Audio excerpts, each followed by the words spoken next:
In our last video, we talked about what collecting Funko Pops was like back in 2014, but today we're going to talk about what it's like collecting in 2023. Let's talk about it. Welcome to the Gastlecast. We're glad you're there. You get the right time. We got an all-time high. Funko's hot toys and charms on mine. Stick around, like, comment, and be sure to subscribe because life's a little better when you answer Chris and Heather. Hey, life's a little better when you answer Chris and Heather. Hey, life's a little better when you answer Chris and Heather. And remember, at these hella walls, we are together. Yes.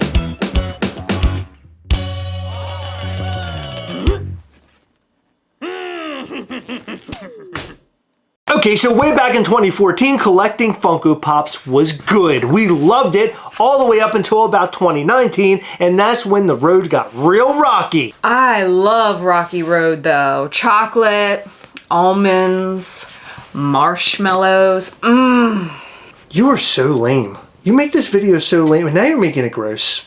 Don't do that with your tongue. Just stop. Why are you doing that? Don't do that. Unfortunately, things are just at the rock bottom today. We have overproduced items. Funko is seemingly crumbling with every piece of news that we get almost on a weekly basis. And limited pieces are a thing of the past unless you're talking about Funko NFTs. And that's a whole other topic for a whole different day, although we just did a 3-part series on them, so go and check those videos out. Additionally, we talk about NFTs pretty frequently. Yeah, because we do like NFTs. I do like the limited aspect of NFTs. I don't like the NFT itself, but I love the physical pieces that you get from it. It's all a gamble. We discussed that in that 3-part video series. But when we talk about limited pieces of the past, it was going on Funko.com and seeing a limited piece pop up at complete random. No email was sent to you. There wasn't a notification through the Funko app because the Funko app didn't even exist yet. And it was literally all of us Funko collectors sitting on a website at a very specific time that we thought that something was going to drop. It was so cool because it was a very underground sort of situation back then. And sometimes the pieces weren't even technically limited. I mean, I remember even up through the Blacklight Carnage, it wasn't technically limited, but it seemed like nobody could get their hands on it, and there was some sort of smaller amount made. Either that or there's like a gazillion Blacklight Carnage lovers. That made things exciting. I mean, you didn't know what was going to become a grail overnight. Exactly. The popularity was there, and these days you do not see things pop up on Funko.com that becomes like grail worthy. That's almost a thing of the past today. Except those guys on the ships. Except the guys on the ships from One Piece. Everybody loves anime. Everybody loves One Piece, and apparently everybody loves ships. You think it has to do with them being pirates and going after the booty? Booty is valuable. Can't buy good booty in a store. Booty, booty, booty, booty. Rockin' everywhere. Nowadays, Funko drops are unremarkable. They're not something that we typically talk about unless, of course, it's one of those ship things. Outside of that, things pop up on Funko.com, and half the time, I don't even know what happened. I end up looking at my email way later on in the day. I click the link, it takes me to the day's Funko Pop, and it's still up. Yeah, unless it's anime or especially anime with a chase. Now I know what you're thinking. We're complaining about limited pieces yet again. And a lot of people out there just do not care about limited pieces like we do, but a lot of the people who started collecting years ago do like the limited aspect of collecting Funko Pops. Now I do believe there should be commons in the world. I believe there should be store exclusives in the world, but in all honesty, we should have limited pieces in the world as well, and not just circulated through NFTs, but through Funko.com and other sources. That's what makes collecting fun. The chase aspect of collecting is fun. The hunt aspect of collecting is fun, and that's sort of a thing of the past these days. I mean, a lot of people get their hunt when they purchase the NFTs or when they order like a couple of commons with a chase counterpart and they might receive a chase in the mail, but it's very rare you walk into a store and see a chase on shelves. We used to run into them pretty frequently. I haven't seen a chase in the wild in years. No, because they're held behind a counter and people just stand in line and buy them. It isn't walking up to a shelf and finding them anymore. I remember there were specific people in our local area that literally hunted Funko Pops. That's all they did. It was like their job. So if you would go out during the day on a weekday and you'd go to specific stores at our local malls, you would typically find those people roaming around every single week, every single day that something was delivered to the mall. you would see later that day in the local groups that specific item up for sale because they weren't collectors, they were just there to make some money. And that's okay because you're gonna have flippers out there in the world. But when you see flippers out in the world, that's telling you that the product is popular, that people care about the product. You don't really hear about this stuff happening anymore. Maybe Funko Pop's being ordered online,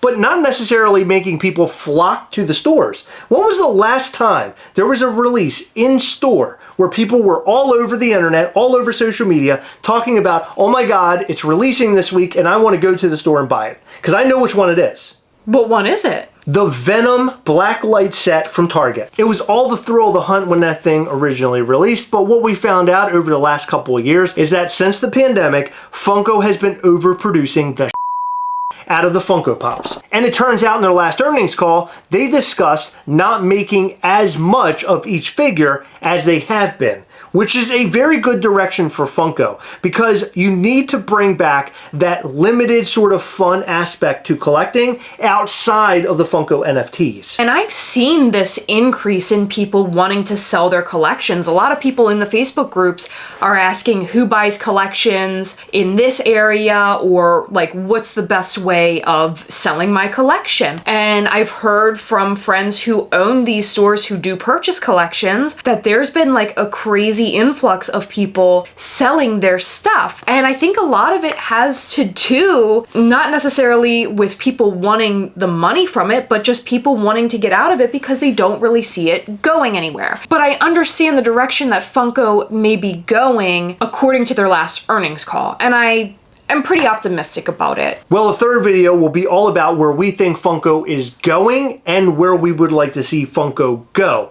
And we have a lot of thoughts on that, so make sure you tune in for our third video. But if you look back in 2014 and 2015 timeframe and you look at 2023, they're two totally different pictures. In fact, the biggest change to Funko is when they went public. It almost seems as if they forgot who they were because yes, collectors do like their items rise in value, and there are some collectors who don't necessarily care about that, and we're probably hearing a lot of that in the comment section down below. A lot of people do collect because they like the idea of collecting things that they like. We get so deeply involved in it because we like the idea of the things that we like gaining a lot of value. Yeah. And that's the draw for limited pieces. And personally, I wouldn't consider myself a value collector. I do collect what I like, but it's really cool to look at my collection and say, oh my God, do you remember when I found this for $12 and now it's worth $200? And these days, it seems like when you buy Funko Pops, you're just buying something. You're not really collecting it as much because it's probably gonna be worth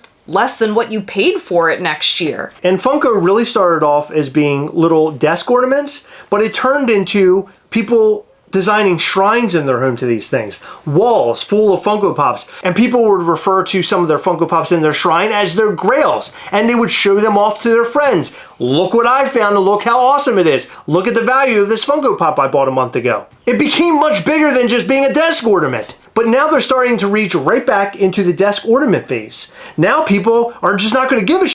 If they make so many of these Funko Pops, they're not going to be valuable. Nobody cares about them. If you see them rotting on shelves, what makes you want to buy them? Well, yeah, because in like 2 or 3 months, you'll probably see it on the same shelf that it's still sitting on for like $10 less. Exactly, and I've been doing that a lot lately, waiting for Funko Pops to come down in price before I buy them.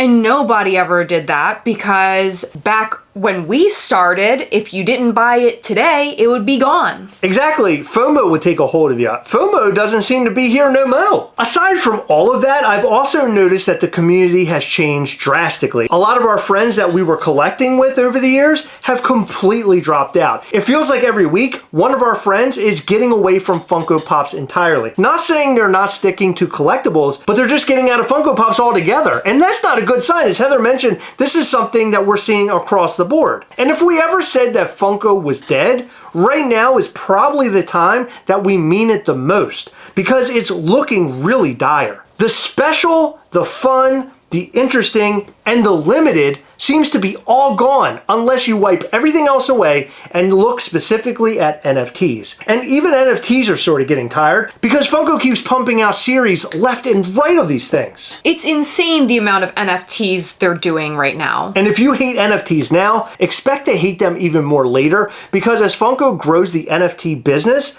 they're going to end up getting bigger names, as we mentioned before, Disney, Marvel, Star Wars. Once they capture all of those different brands, you're going to see them dropping frequently. Think about if a new Marvel film is coming out and they decide, instead of dropping a common set of these Funko Pops, they drop a set of NFT Funko Pops that coincides with that film.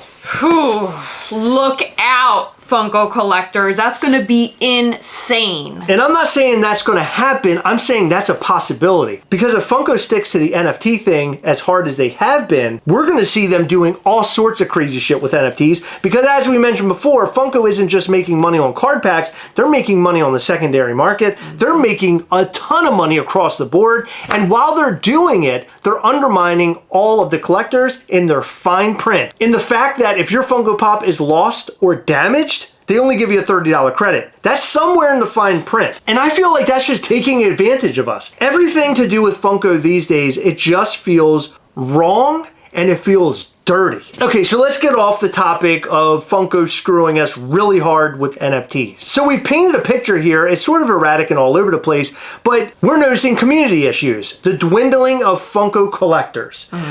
No more limited pieces. Overproduction of pieces. Problems legally for Funko. NFTs are the thing nowadays, which I never thought I'd say that, because just a few years ago, I had no idea what the fucking NFT was. Yeah, and to be honest with you, NFTs are complicated as and somebody mentioned the other day, they think that the Funko Pops that are coming out, specifically with NFTs, don't look that great, and they believed in their comment that it has to do with all the layoffs of all the artists over at Funko. Because that's another thing that's happened in all of this. Funko had a really great ecosystem over at Funko HQ. They had a lot of really great people working for them, a lot of talented artists, and now they're just stripping all of that away because they've had a lot of legal issues. They had a lot of warehouse issues. They're just wasting too much damn money. They are trying to spend less and less and less on the art and things that they don't feel matter, when realistically people buy Funko Pops because they like them, but if they cut their good artists out, people probably won't like them as much anymore. Right, exactly. That takes away the whole flavor of Funko Pops, really. Funko has strayed so far away from its family atmosphere that it just looks so much different. It's a shell of its former self, and now it's just big business. And I understand that. I understand why Funko is the way that it is today. But the fact that Funko was like a family-centric sort of organization previously, and that's what made them who they are today. That's what made them such a likable and fun company. Yeah, now with all of the big business moves that we're seeing, they're becoming less and less of a family and more of just an Amazon. Yeah. They become Amazon, they became Walmart, they became all the other big box retail stores and things that you know and hate. I was gonna say know and love, but I don't think we love any of those. So right now, at this point in time, things are really bleak for Funko. I would say just a year ago, we were super amped up for Funko. Right around this time, the Box of Fun was about to come out. We were super excited about it. Everybody was talking about all the new Freddy Funko pieces coming in those boxes. But who knows what this year will bring? In a year where Funko is dropping a bunch of mystery boxes that house a bunch of piece of Funko Pops. Funko Pops that people do not want from Funko.com. It's a completely different atmosphere. As mentioned in our next video, we're going to talk about where Funko is going currently, which is not looking so good, and where we think Funko could make some major improvements, things that we would like to see. And I would imagine you could guess the very first thing we would like to see from Funko. Spoiler alert, we want to see limited pieces on Funko.com again. But we want to know what you think of this video, part 2 of our Funko history. What are we calling this? Funko history? Funko history of collecting? Funko used to be cool, but now they're a pile of shit. That's what we're gonna call it. That's a good name. Let us know what you think about all this and more in the comment section down below. In every video, we like to shout out to some of our patrons from Patreon. In this video, we'd like to shout out to Celeste Crawford, Andy Vieloff, Jonesy for Funko, Simon Crook, Dylan Nakashima, Casey Hewlett, Keith Matthews, SBB Priggs, JR Garcia, and Steven Skolansky. Thank you guys so much for your continued support. We appreciate all of our patrons. You guys rock. Thank you for staying until the very end of the video. We really appreciate all of your support. You guys are amazing. Remember to hit the subscribe button and the like button. That helps the channel in a very big way. And check out our Patreon at patreon.com/Gastlecast. Remember, as always, we are together, yes. We'll catch you next time. Bye.